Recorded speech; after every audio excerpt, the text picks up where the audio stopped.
Go with it then. Perfect. Okay, so we are setting up the stream. You never know when it actually starts. So the beginning is always a little funny. Are we live? Are we not? Yeah. Is my headset working okay, or is it? Yeah, you Okay. sound good. Okay, good. We are live on Facebook. Welcome already. the world. If you're ready, we're ready to go. Yeah. Excellent. All right. Welcome to the All About Audiology podcast. I'm your host, Dr. Lilach Saperstein, and this is the show where we explore audiology from your perspective, the experience that you have at your audiologist's office and everywhere else in your life, at school, with your friends, around the dinner table, and how audiology actually impacts your life. That is what the show is all about. And I'm so excited that we are live on Facebook today to launch two very exciting things at once with two exciting guests as well. So first of all, we are talking about the launch of this incredible book, Padapillo, with the author of this book, Valerie James Abbott. Welcome. We're matching. Yeah. So thank you, Valerie, for being in touch, for sending me a copy of the book and sharing Bridget's story and your family's story in this lovely, lovely book. And we're going to dive into that.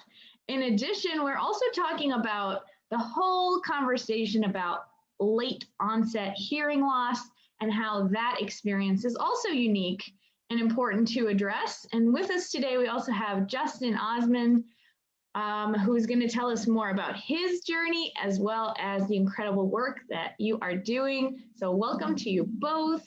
Thanks for coming. Thank you for having us. I'm honored. Thank you for what you do.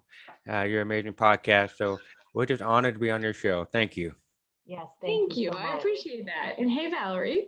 Hi. I'm happy to chat again. This time, everyone else gets in on the conversation. I always feel that way when I talk to people. And then at a certain point, I'm like, I wish everyone could hear what you just said. So here we are. That's why you have a podcast. All right. So let's start with you, Valerie. And I'd love for you to tell us about Bridget, about your family, and about how this fabulous book came to be. Sure. Well, again, thank you so much for the invitation to join you today. Our journey is, we have millions of families around the world, right, who share a journey, although many of us take different paths. And ours started back in 2005. My youngest daughter was born, Bridget, and she passed the newborn hearing screen. And we had no reason to think of anything. She came home happy, healthy. My oldest child, Mary Claire, was 3 years older than her, so I kind of felt a little seasoned. I kind of knew what to expect. And when she began preschool at age 2, we weren't expecting anything other than a normal preschool experience. And it was about 6 months into that experience that her preschool teachers started to say something is up.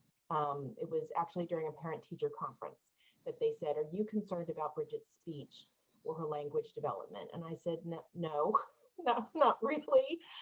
And if you don't mind, I'll ask right there about that. So many times it's the teachers or people outside the home who don't know your child and they don't know what's normal for them or how they are all the time.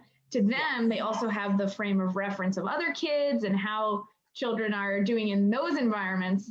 So it's really good that you were able to hear them, that they were able to talk to you. That conversation is really important. And the second point on that is that they didn't say, we have concerns about her hearing. No. They were concerns about her speech. Exactly. And part of that is because Bridget had become, we knew this after her diagnosis or her identification, had become a fluent lip reader. Fluent. And so she could understand what we were saying. She was processing it differently. What she heard was different, but we accidentally invented sign language. We looking back, like, how do you do that? You know what? You just do. It just happens. And so we had kind of accommodated all of this without knowing it. And it was the preschool teachers who said something is up. and they recommended an early intervention evaluation, and that quickly revealed that hearing loss was probably at play. And fast forward a couple of weeks, she was officially diagnosed with hearing loss. She was fitted for hearing aids, and it was you would think that like solves the problem and all the panic goes away and all the, but really that's where the journey just became more intense, because so many of our questions were unanswered. How did this happen? When did this happen? Why did this happen? Is it going to be progressive? Is she going to need cochlear implants? Should we be learning sign language? There were all of these questions, and not a lot of crystal clear answers, a lot of gray. And so it was several months for us to wrap our arms around what this new feeling of not being certain about anything. But what I knew I could do well was I could figure out how to be an advocate. I knew I could figure that out if I couldn't figure the rest out. I love that. And in fact, I was speaking to another couple this week, parents to a daughter who's hard of hearing, and they were in this stage at the time that we spoke, and they said, we have so many questions. There's so much confusion, uncertainty, and how do we make her feel that she is not like wrong, or that there's something that like we don't know what to do? Like, we're supposed to have all the answers and we don't.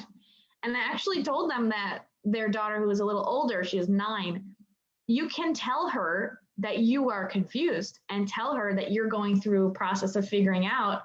And then now you're in it together, instead of like trying to hide from her that this is scary, because like it's scary for her. So maybe you're scared together, and then that's actually what she needs, not all the answers. Those will come. So I think that's a very common experience to feel, and so valid. But I love what you said about we're going to keep fighting, advocating, and learning so you can get to those answers eventually, hopefully, Exactly. as he progresses. Thank you so much. I want to jump to Justin and introduce yourself, tell us your story and your connection to what we're talking about today. Yep. Well, just to add to Valerie's amazing story, everybody has a story, right? And it needs to be heard. It needs to be shared. So thank you for having us on your show so that we can share this. Um, so I was born with a central neural hearing loss, but they didn't know that at the time. When I was born, they didn't have the newborn screening yet, and so that's how I got, beyond that. And so I was almost 2. I was almost 2 years old. I was playing in the sandbox with my older brother, who was about 3 or 4, and my mom came out to tell us, "Hey, it's time to come in the house and have some lunch." And so my brother immediately responded and turned and went in the house. And of course, my back was facing my mom, and my mom kept saying, "Justin, it's time to come in," and I wasn't responding. And that was kind of the first time my mom noticed that there was something not quite right with me. And so again, at that time, there was not a whole lot of resources and tools out there. Again, the newborn screening wasn't out yet, and so my mom and my dad kind of had a little panic attack, like I'm sure you did, Valerie, and every other mom and dad out there who finds out there's something not quite right with their child. So my mom met with an audiologist, and they referred us to go visit with Dr. House in Los Angeles. The House of Hearing, the Hearing Institute out there in Los Angeles. I think you know where that's at. Anyway, Dr. House at the time didn't know if it was a conductive loss or if it was a nerve loss. They just didn't know. So they did a surgery on my ear, and to go in and figure out if maybe one of my bones was missing, and maybe if it was something that they could just fix on the spot. And at first, I thought it was a conductive loss because there were some things in there, but they pretty soon discovered through surgery and some other research that it was a nerve deafness. Um, and so that's when they found out, and so they immediately put me on some hearing devices just to get the the brain stimulated and to get me back on my feet, try to catch up with all my peers. So that's kind of how, excuse me, how I got started. And then, of course, almost 2 years behind my peers, living in a world of complete silence, complete quiet. And to me, that was just normal. I thought that's just my world, you know? And then I can't really remember when I was 2 years old when I first heard for my first time. That's like 39 years ago. I have a really hard time remembering that. But I can just imagine I was probably nervous. I was probably a little bit scared, like, whoa, what is this? Um, but I do remember my parents put me in this intense speech language comprehension therapy program. I remember they took me all over the country trying to visit with different doctors, and they put me in the John Tracy Clinic. They put me in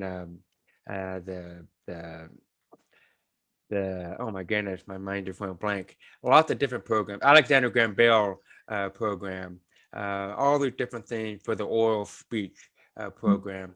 My mom didn't want me to do the sign language thing. She wanted me to kind of try to live a normal life. I came from a musical family, so she wanted me to try to fit in as best I could. Um, so I ended up taking about 13 years of intense speech therapy, and I feel like I'm still learning how to talk today. My unique deaf accent.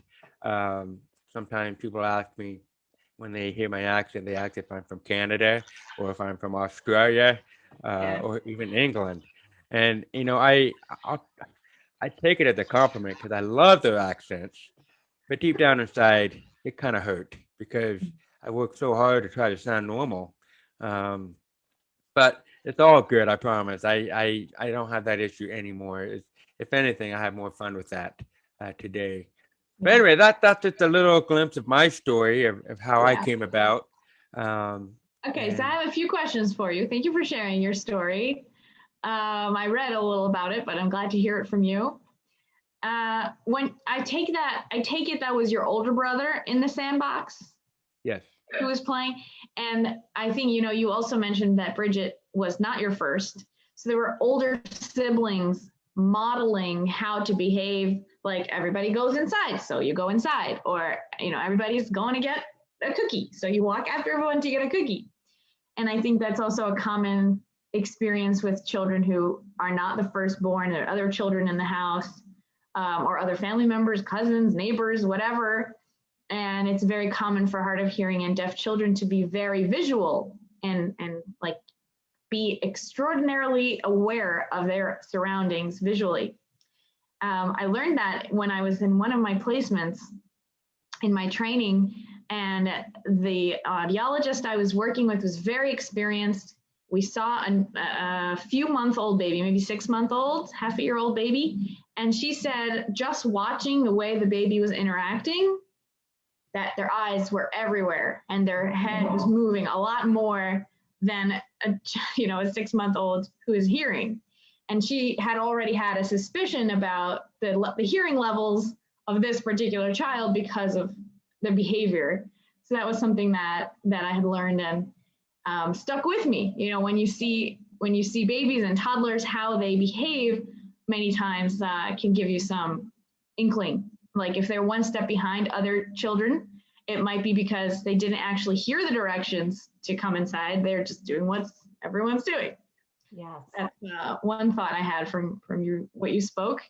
And then the other part is I'm curious now as an adult, if you look back on what your parents invested in you and took you all those places and put you in all those programs, if you can look back on that and see if you today might have done things differently for yourself, or if you feel like that was a good choice. I know it's kind of a crazy thing to say, you can go back and the world is different and things are different, but I'm curious to hear your reflection on what that experience was like for you. and that's a great question. Um, Growing up, I was kind of a tough kid. I was a hard child. I feel bad for my mom. um, but she, like you, Valerie, and all the other wonderful moms and parent advocates out there, and of course you too, Lilac, Dr. Lilac. Did I say your name right? Lilach. Lilac. I'm Yes. sorry. See, I'm still doing my speech therapy. You're Um, not the only one. It's good.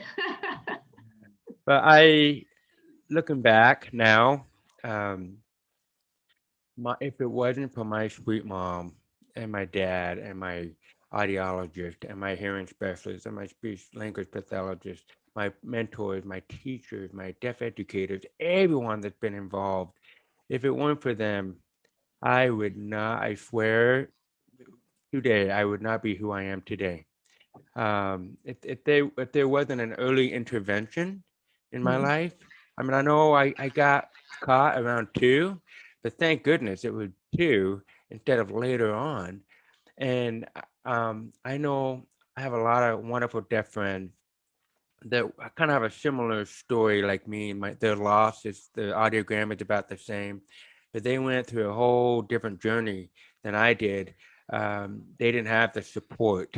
That was the big one. They didn't quite have the support and the resources and the help and like I got. I was very lucky and blessed to have. And so their voices might be a little bit different. They're an amazing sign language, and I know sign language now. I love it. It's fun. But I have two deaf uncles. Just to say this, um, that were so ours is genetic. We did some research and find out that we have the same DNA, and so it's a family hereditary genetic loss. And they're older than I am, and of course back then they had nothing like we have today. And so, because of the resources and like Lilach, what you are providing for everybody, and the education to help us know so that we don't make those same mistakes back then. So, my one of my favorite quotes was by I forgot her name, but she said this. She said, no, Abraham Lincoln. I'm sorry, Abraham Lincoln. All that I am and all that I've become, I owe to my angel mom because she never gave up on me. And there's another great quote. It says that you may have tangible wealth untold, and caskets of jewels and coffins of gold, but richer than I you can never be. I had a mother who read to me. And just reading with me every day, helping me learn how to talk. And because I was struggling. I couldn't read until I was in fourth grade. I was reading from left to right, and then I go to the next line and I read from right to left, and then go down and read from left to right. I That's was I was creative. messed up. I was so messed up.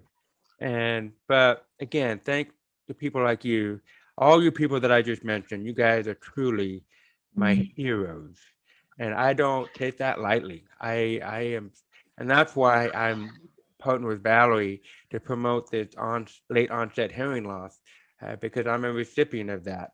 Valerie, your daughter, and I know Dr. Lilach, you've been involved with many patients like this as well. So I think this is a very important issue that we're dealing with, and we just need to take action on that.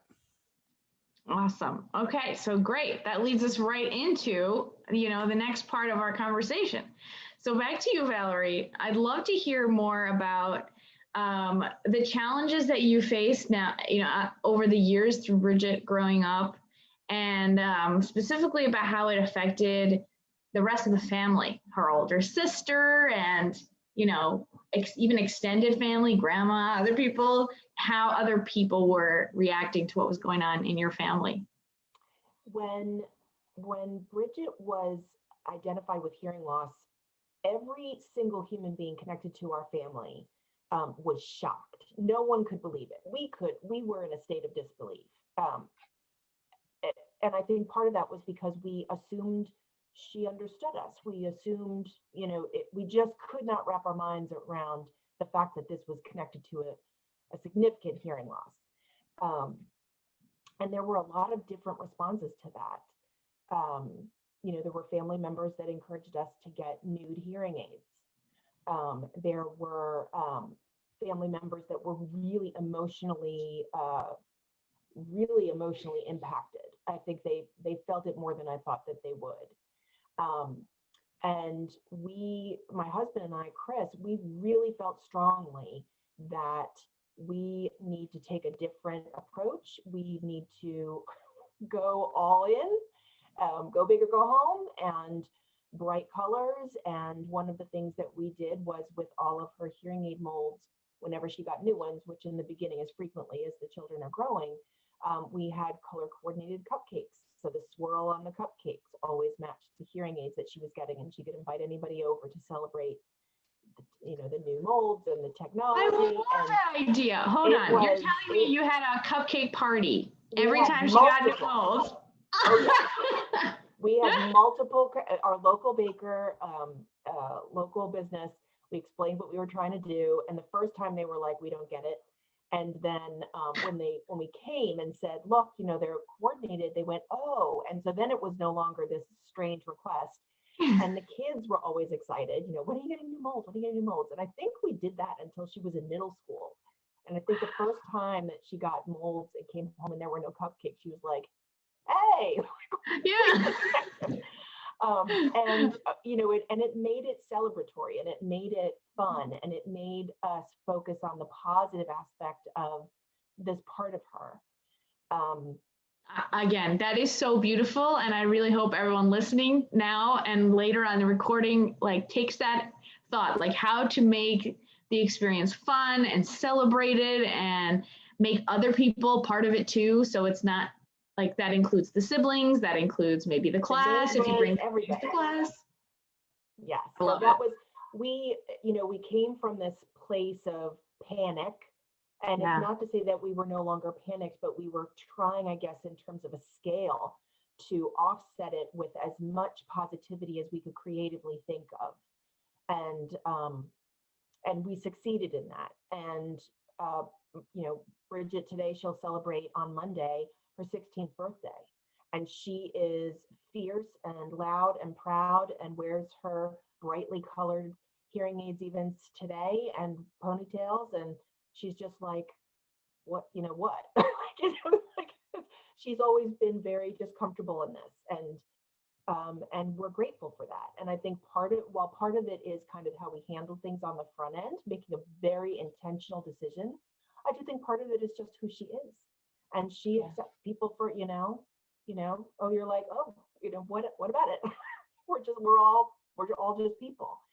And I've tried to share that message of making a choice when a child is identified with hearing loss. We do have a choice of how we ourselves attempt to approach it. And we did that without knowing what that would mean later on. Yeah, that's such an important part of my mission with the podcast, with the retreats that I run, and all of the things that I try to bring to the conversation is that something's going on with your child, but something is also going on for you as a parent. And what are you going to do now? Because parenting is there's no book. I mean, there's a lot of books, but you know what I mean? There's no manual. Yes, yeah. And the other thing I'll mention is my oldest child, she doesn't remember a time when Bridget, when we didn't have this, right? Because the girls were so young. But I do have a very clear memory of taking a shower, thinking I have 5 minutes of peace and quiet, which of course was a mistake. And Martha running into the bathroom and like, you have to see this, you have to see this. I'm like, oh my gosh, can't this wait? Is it an emergency? Is anything on fire? And she was like, no, but you have to see this. And I pull the curtain and she's showing me an American Girl doll catalog where they had hearing aids. It was the year that they came out with hearing aids that you could accessorize. And she's like, Bridget has to get these for Christmas. She has to get these for Christmas. And so even at that young age, she understood the importance of representation and what this type of a thing would mean for her sister. I didn't teach her that. I didn't tell her, if you ever see things. She just innately knew that that would be important. And I think that's something that we can all, as we, circle around all of our children, is that, representation is important. And I think the children recognize that before the adults do. Yeah. And I think I want to talk more about your older daughter because she is featured in this book as pretty much the very essential. Sorry, I thought the Facebook Live just dropped out, but no, everything's fine. Okay. It's something else. Okay. Whew. The stress level. Can't believe I reacted that way. We got to play that back. Okay. Anyway. It's a good book. Yeah, it's all good. Your older daughter, what is her name, first of all? Mary Claire. Mary Claire. So Mary Claire is featured in this book as the main character at parts, who wants to know why her little sister is getting all these weird tests and doing all these games, and why is everyone freaking out? What's going on? Yeah. And I love that you approach it from Mary Claire's perspective, and that she's included too. She was at the appointments, and she had her own experience with it too. So that's one of the things I really appreciate about this book. So tell us more about it, if you like, about Padapillo. Feedback. So Padapillo is based on the true story of our family's journey with late onset hearing loss. And I decided at some point to write it through the lens of an older sibling. And that was in part because it was, I had so many emotions and so many things that I did and that we did as a family, that it's easier for a child to admit these things. It's easier for a child to say, what are you talking about? When really that's what the adults were thinking. So it made for a better story to tell it through the lens of the older sibling. And I also wanted to recognize that siblings are siblings first, and they are very much a part of the journey. Mary Claire, it doesn't show it in this story, but she was using the tools that we learned in early intervention during their daily play. And we didn't tell her to do that. She observed that and was like, oh, is this how we do things now? And so the siblings play a really important role in the journey, and that is definitely highlighted in Padapillo for sure. Yeah, it's such a beautiful book. Thank you, really, again, for sharing it with me. And there's so many incredible books for deaf and hard of hearing children that people can really find exactly the story that might connect with their family. There's stories about Bajas, there's stories the cochlear implant journey, being older, being younger, new baby, like all the different versions. And I think literature is such an incredible tool for learning overall and seeing other stories. So I encourage people to really look into that. And actually, the audiologist, Dr. Lindsay Cockburn, Listen with Lindsay, she has on her blog like a full, beautiful post with lots and lots of books and the different categories. And I recommend that blog post very often for people who say, what books are good for us? I'm like, go look at Dr. Lindsay. She got you covered. She's got the list. And we are also going to be having other authors and other books featured further on in other episodes of the podcast, because I love the idea that a book is born from your own life experience and what you needed, what you wish you had when you were doing it. So I think it's incredible. Now she's 16 years old, and this is going to impact a whole another generation of young families. So I want to hear from Justin a little more about the foundation and the other work that you do as well to impact so many families. Thank you. If it's okay, I'd like to add to what Valerie was saying. I was very, very lucky as well to have an older sibling, like Bridget did, her older sister Mary, and just being able to have someone you can look up to, someone that you can integrate with and feel like you're a normal person as well, being integrated with all of that. I think that was so important. But also throughout my life, back 40 years ago, I wore the big wire cord coming out of my ears, and I had the big box on my belt. So as technology has come a long ways. And unfortunately, back then, I was bullied. People didn't understand hearing loss or deafness very well like they do today. I think it's very much more well accepted today than it was back in the early days, 30, 40 years ago. And it wasn't necessarily that they didn't know much about it. They also didn't know how to react towards someone that had wires coming out of their ears. I mean, it was just so different, and I kind of stood out. But I bring that up because my older brother, he and I, luckily, we went to the same school. He was just one grade above me, and so he was always my brother's keeper. He was always he always had my back. And one time, in between class, it was in middle school. You know how in between class you have like 5 minutes to get to the next class. And I'll never forget, I was in my locker and I turned around because I got my next book to go to my next class, and these two big kids just shoved me against the locker, and they just started making fun of all these hardware wires coming out of my ears, and just horrible things that no child should ever have to hear. And I remember I was just crouching down like this, and I'll never forget. I looked up and they were gone, and my older brother had grabbed both of them and just shoved them against the wall on the other side of the wall, on the other side of the hallway, and he told them to don't dare lay a finger on my brother. And I've never seen him ever since then. But so times like that, of course, it doesn't make it right. Of course, we should never induce violence on anybody. But it was unfortunate that I went through a lot of bullying, being bullied myself. But it taught me to be more sympathetic and empathy towards others. It wasn't that they didn't understand; they just didn't know how to react. And so that's why it's so important to educate, which is why we're doing what we're doing today, is to help people realize that this is just, I personally believe that every single one of us has something about themselves that's broken, whether it's physically, mentally, spiritually, intellectually, whatever it may be. But that's just who we are. Once we can accept ourselves for who we are and not what we are, the way the world looks at it, we'll be so much happier with ourselves. Like Bridget, for example, Valerie, I love how she accepts herself for who she are. And because of that, she's not ashamed of the beautiful, colorful ear modes, and because that's who she is. And nobody should be ashamed of that.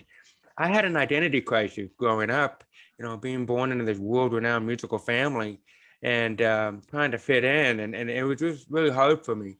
But until I learned to accept myself for who I was and not what I was, Bridget is so far ahead of me. She's already there. She's already embraced that. And so anyway, Do you mind if I challenge you a little bit on the word broken? Because I think a lot of people, especially people in our community, All About Audiology podcast, and our community, there's a lot of pushback to words like fixing or broken, because there's this perspective that there isn't anything actually wrong, it's a difference. But I also think that sometimes that perspective is used as a way to cover up that there's things needed, intervention, resources, and help, and access, and accessibility. So it's an interesting semantic kind of dance that people will reclaim the word disabled or even deaf, which for many years was considered not a nice word. You don't call someone, like, definitely not deaf and dumb. That's, way past that for sure. But even the reclamation of words like disability, that's not a bad word, so it's an interesting dance, I guess, is what I'm bringing up. Yeah. I really appreciate you bringing that up. If I may, let me clarify a few things.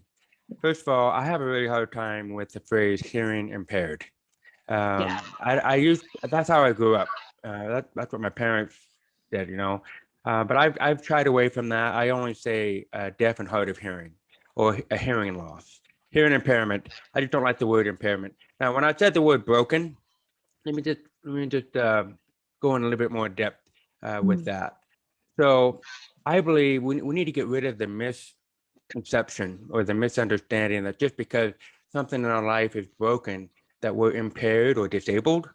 No, it's not. It's not a curse, but a blessing. It's not a penalty, but an opportunity.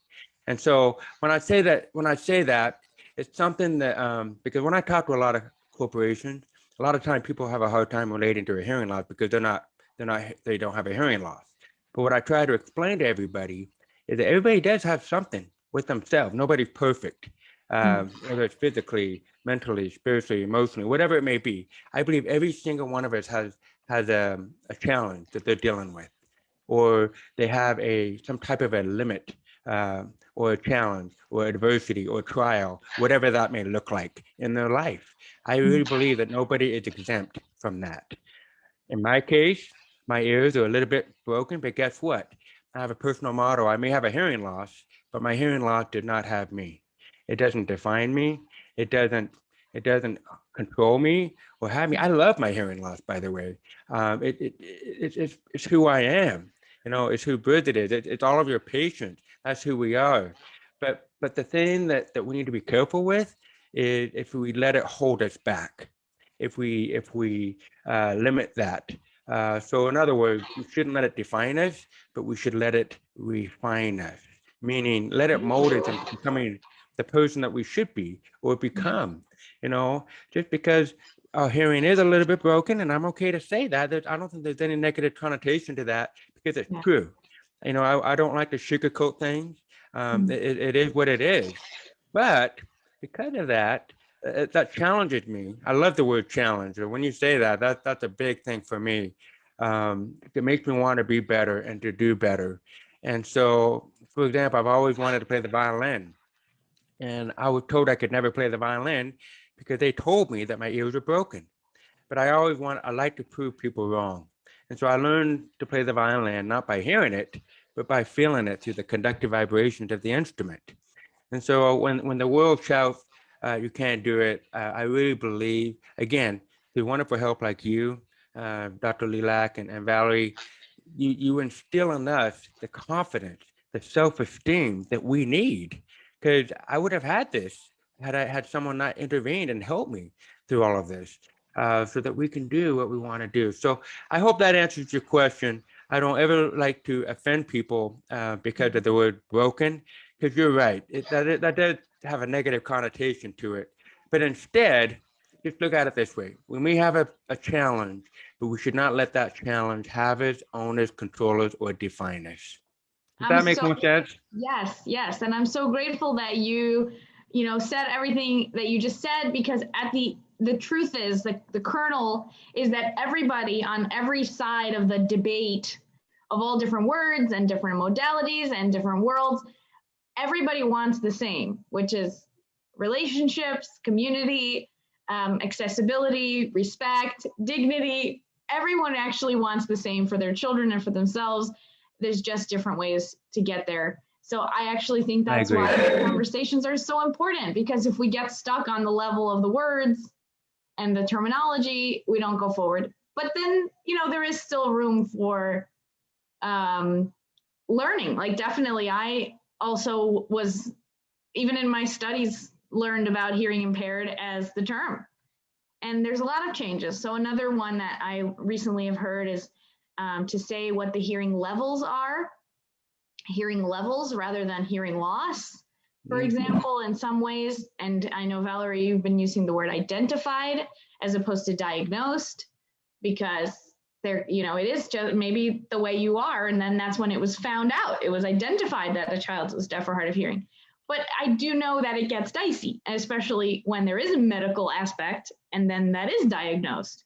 So it's always kind of very case by case, individual. And I hope that people can take away respect for one another, and also a lot of self-forgiveness for not knowing what you don't know until you learn it. And, just being on a process collectively on the journey of this podcast and with each other in the world. Well, and I appreciate that. That there is some people you've got to take it with a grain of salt sometimes. You can't just, you hear one thing and then interpret in such a different way. I think that there's no right way for all people. Everybody has a different scenario, a different situation. And so whatever is best for that patient when it comes to communication, when it comes to hearing and comprehension, whatever it may be, I don't think there's one blue book that will fit everybody, because everybody is different. My situation is different than Bridget. My hearing loss is different than everybody. So I think, we just have to be sensitive towards that, and be supportive of whatever decision they want to do. But don't ever let it limit them. Don't limit your challenges, challenge your limits, because I think we all have limitations. I really do. And that's what makes us stronger and better people. Um, but just don't go around tearing people down when they're trying to, try to figure things out. But I am grateful they got rid of the term deaf and dumb. Thank you. Yeah, there's a lot of education that happens collectively, you know, but I also think it comes into, there's still room in a sense. Okay, so we have this conversation a lot around how the audiologists can give the news that the baby is identified and what that conversation is. If the audiologist comes in and says, "Oh, this is the tragic, I'm so sorry," that kind of perspective, that's what the parents get. And there's a shift there happening on the professional side of things, that is maybe not the best approach. Valerie, I'd love to hear more from your perspective on that. Yeah, I think we're on the edge of that shift. I really, really do. Both with kind of the terminology and, you know, what people's preferences are, and just respecting the fact that there's actually a wide variety. But in terms of how that initial conversation goes, the day of diagnosis, the day of identification, again, there's a lot of different words that can be used, and families get to choose which terminology they're comfortable with. We are right on the edge of, I think, a wave of audiologists who acknowledge the importance of holding space, of recognizing the difficulty of that initial conversation and some subsequent conversations, physically what happens, mentally what happens when someone receives that information, and how best to work with the family as they go through the process of digesting that information and absorbing it and figuring out what to do. And I'm seeing more and more audiologists attending workshops on holding space, reading, writing articles about the importance of meeting the emotional needs of families, that I really feel like we are on the verge of a generation that will have a different experience at the moment of official diagnosis than certainly, you know, Justin's generation and mine, but that of my children. I think it will be different for them. I hope so too. That's nice. We have a hopeful bend. Awesome. All right. This has been an incredible conversation. I feel so lucky to be able to facilitate these kind of thoughts with people from really around the world. Where are you guys located? Are you in California? Oh, you're in East Coast. And you, Justin? I'm on the West Coast. I'm in Utah. Lovely. And I am in Israel, so it is late for me. Bless your heart. It's wonderful. It's wonderful. Thank God. The wonders of the internet and Zoom, what should I say? We could have deep, meaningful interactions that also then spread and have more impact, I hope, through the listeners of the show, is really, I think, also part of the change, you know, this change that a lot of paradigm shifts overall. So we hope to carry that through. So yeah, please. If I may, I just want to just say on behalf of the deaf and the hard of hearing, thank you, both of you, Dr. Lilach, and all you're doing. I mean, all the breakthrough technology that you guys are providing for us so that we can have a better quality of life. I mean, you are literally the bridge builders so that we can walk across, Bridget and I, so that we can literally, I mean, hear with conviction, be able to speak with passion. I mean, all these things would not be happening today if it weren't for you guys and this wonderful podcast and helping make that happen. So I just wanted to quickly just mention that.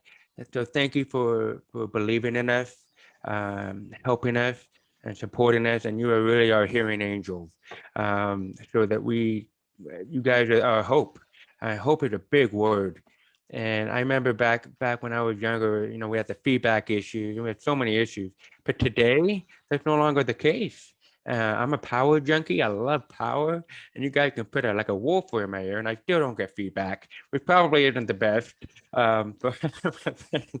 But anyway, thank you from the bottom of my heart, and on behalf of all the other deaf and hard of hearing, for helping us live our life to its fullest. So thank you.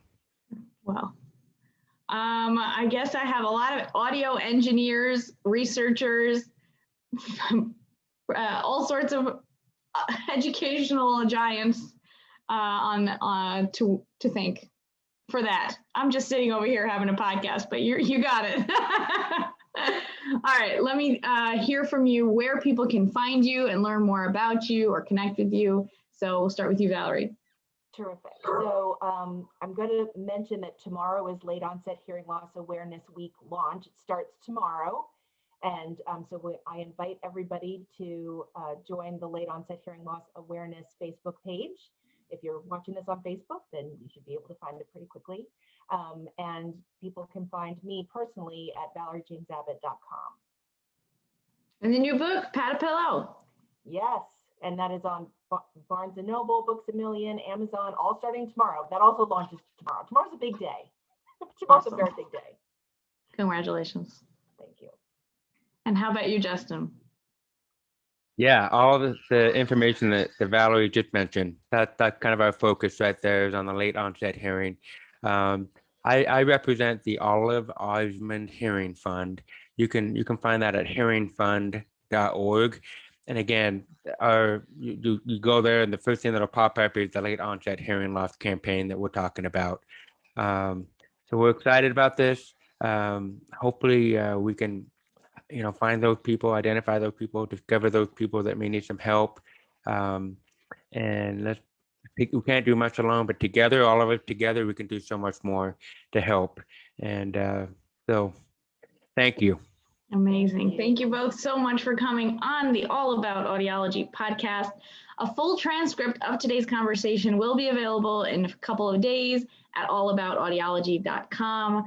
I am so grateful to have you as a listener. And as a reminder, there is also a Patreon for the podcast for anyone who is interested in supporting this work. That is at it's at patreon.com/allaboutaudiology. Thank you both. Have a wonderful day, and thank you for watching and listening. Bye. Bye-bye. Yes.